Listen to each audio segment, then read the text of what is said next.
Kuseyindida namanje ukudlwengulwa kwentombazanyana eneminyaka eyisikhombisa uCwecwe nokuthiwa kwenzeka emagcekeni esikole nyakenye njengoba abenzi bokubi bengaziwa. Ungqongqoshe uthi bahloliwe bonke abantu abathathu abebengabasolwa kuleli cala, kodwa imiphumela yolibofuzo isho okunye. DNA is critical when these matters of this nature are handled right from the beginning.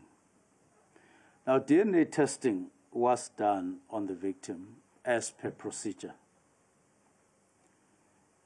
And the outcome of those who were dealing with the matter was that no foreign DNA could be found on the victim.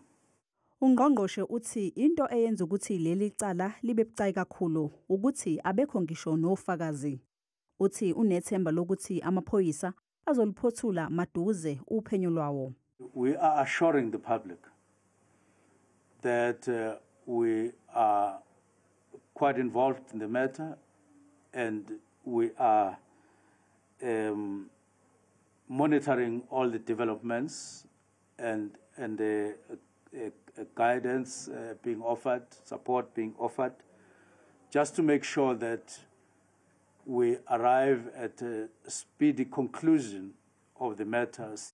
Kusenjalo ungqongqoshe udalule ukuthi bangu-259 abasolwa ababoshelwe amacala okudlwengula ngesonto eledlule, kanti iningi labo liKwaZulu-Natal njengoba bengu-95.